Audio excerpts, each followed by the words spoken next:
Assalamualaikum warahmatullahi wabarakatuh. Jadi kemarin eh, 2 hari yang lalu, karena kemarin libur, 2 hari yang lalu penulis itu terpaksa harus menerjang banjir karena ya macet luar biasa, cari alternatif malah kena daerah banjirnya amit-amit. Jadi ya sudah nyampe injakan kaki di ketinggian itu sudah sangat miris sekali ya, karena posisinya sudah sama dengan ketinggian saluran udara masuk. Jadi ya kalau sampai air itu sudah berada di ketinggian saluran udara masuk, itu wis resiko sangat besar bisa sampai kena itu ya, water hammer. Jadi kalau untuk NMAX ini banjir itu kalau bisa jangan lebih tinggi dari pijakan kaki, harus lebih rendah. Nah, di saat banjir itu ya, penulis merasakan sampai hilang kampas gandanya. Jadi kampas gandanya itu sampai betul-betul nggak gigit, betul-betul licin. Jadi di gas itu gereng, gitu ya, nggak jalan. Wah, pasti itu bagian rumah koplingnya, bagian kampas gandanya basah. Iya, wis basah kayak gitu. Wah, wis nggak jalan. Tapi ya penulis jadi inget cerita ada teman kantor lewat banjir, digas motornya nggak bisa jalan, terus dia ngegasnya kencang yang akhirnya sampai kondisi jalan kering pun dia nggak bisa jalan motornya. Ya penulis ingat yang namanya kampas ganda itu nempel ke rumah kopling itu atas kerja gesekan dan sentrifugal. Nah, ketika gesekan itu minim karena kondisinya basah, ya masih muter yang sebesar apapun nggak akan gigit. Dan kalau di player kencang, resiko ausnya nggak rata, resiko ausnya berlebihan. Takutnya nanti kampas gandanya habis. Ya dalam keadaan itu penulis pun ya ngegasnya nggak berani kencang-kencang, cuma gas kecil aja. Jadi gas kecil sehingga cukup untuk membuat motornya melaju. Karena penulis itu takut motornya selip ya. Ketika dari kondisi diam kan susah jalan. Penulis dorong motornya.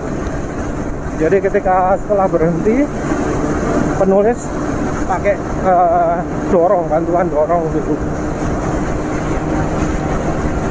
Ya setelah bantu dorong itu ya motor bisa jalan ya, jalan dikit-dikit, tapi ya tetap licin. Kalau pingin nggak licin sebenarnya ada cara ya. Kalau ada tempatnya kering, maksudnya datar, itu bisa dibuat gigit lagi. Caranya adalah motornya disandar tengah, terus digas kecil-kecil. Begitu ban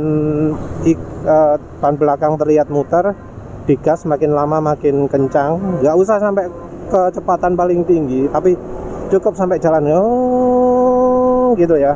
Dibuat agak lama, kira-kira 30 detikan gitu atau 1 menit ya.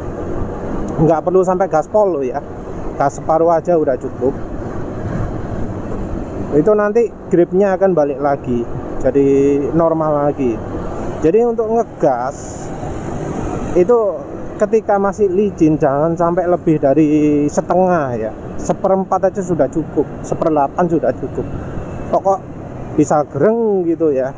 Dan kalau bisa untuk awal berangkat, kalau posisi diam itu didorong ya, didorong sambil digas dikit, begitu terasa menggigit baru motor dinaiki.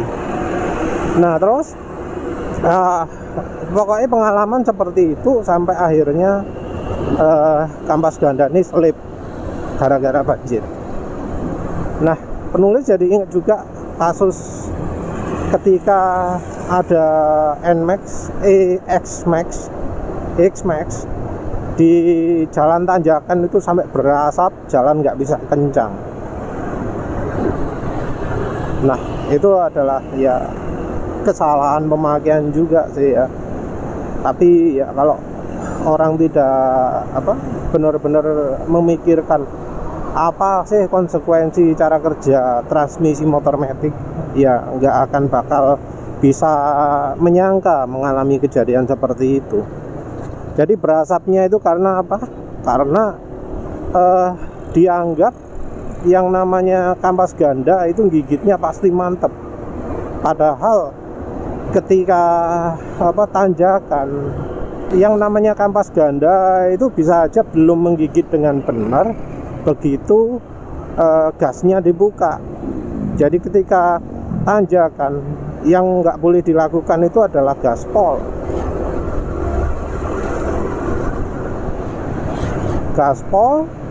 Sehingga mesin berputar kencang sementara kampas ganda belum menggigit, sementara itu bebannya besar sehingga ya selip.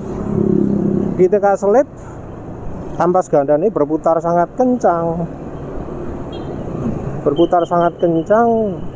yang efeknya adalah untuk ngeremnya jadi lebih sulit karena perbedaan antara kampas ganda dan klonengannya itu terlalu besar. Jadinya ya aus, karena itu ya sama kayak rem yang dipaksa untuk kerja terus menerus, kayak rem dari kecepatan tinggi. Rem dari kecepatan tinggi, kampas tekanan remnya nggak besar, ya yang terjadi ya aus, yang kemakan antara rumah klonengannya itu atau kampasnya. Jadi yang paling nggak cocok itu kalau pas tanjakan itu adalah stop and go pada saat menanjak. Nah itu yang paling riskan, motornya jadi nggak bisa jalan lagi. Karena kampas ganda pada situasi itu akan jadi sangat diuji ya. Apalagi plus bawa barang atau boncengan, wah wis itu makin nggak kuat lagi. Hal yang sama juga di lautan pasir. Tentu lautan pasir yang penulis maksud adalah ketika pasirnya itu dilewati motor langsung blesek. Jadi kalau pasirnya basah, yo no problem. Tapi kalau pasirnya membuat ban terjebak, nah itu yang harus diperhatikan. Jadi kalau lautan pasir ya sama sih ya. Harus dibuat hati-hati buka gasnya. Kalau di lautan pasir kemungkinan masih bisa ya membuat ban itu lepas sambil dibantu dorong.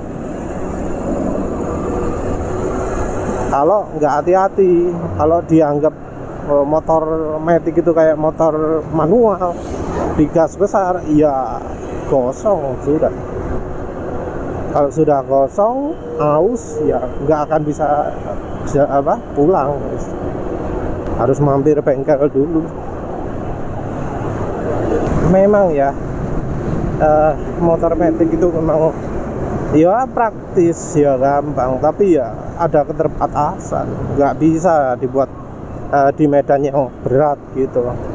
Medan berat ya berpasir, jalannya pasir, medan berlumpur, yang medan tanah ya, jalan tanah gitu, terus tanjakan ekstrim, terus banjir yang sampai bikin basah CVT-nya. Jadi ya memang motor matic itu bukan motor ya yang cocok untuk medan-medan berat. Jadi kalau pakai motor matic di medan yang berat harus ingat keterbatasannya ya, harus ingat kapan untuk buka gas, kapan untuk aman gaspol, kapan harus gas pelan-pelan, gas kecil. Harus memperhatikan bahwa berhenti di tengah tanjakan itu sesuatu yang berbahaya untuk motor matic. Maksudnya bahaya itu karena kalau pas koplingnya sudah rusak ya nggak akan bisa jalan. Sebenarnya ya motor manual pun ada ya prosedurnya, nggak boleh gas kencang terus koplingnya dibuka pelan-pelan. Harus harus bukanya sesuai dengan putaran mesin atau kecepatan. Jadi kalau kecepatan rendah ya RPM-nya rendah. Buka pelan-pelan ya sebenarnya itu hanya untuk feeling. Kalau untuk motornya sendiri bukanya ya ojo pelan-pelan gitu ya. Lah iso langsung ceglek gitu ya. Karena kan kalau tekanan lemah kemungkinan terjadinya gesekan antara kampas satu dengan yang lain itu kan lebih besar. Jadi makanya kalau motor trail, motor terutama untuk tanjakan itu kan dibuat torsinya sudah keluar di RPM rendah. Salah satu tujuannya yaitu biar kalau RPM rendah motor sudah bisa melaju. Kalau motor sport gas kecil, kalau tenaga nih tenaganya paling kecil di RPM rendah. Kalau ingin merubah itu ya bisa pakai silek. Cuma maaf kalau sileknya motor bebek, sileknya motor lagi sik durung desain. Ya tahu tapi kan tahu ya prinsipnya, tinggal diakali sendiri. Begitu juga untuk mobil, tinggal diakali. Ya sudah, itu saja. Terima kasih sudah menonton. Assalamualaikum warahmatullahi wabarakatuh.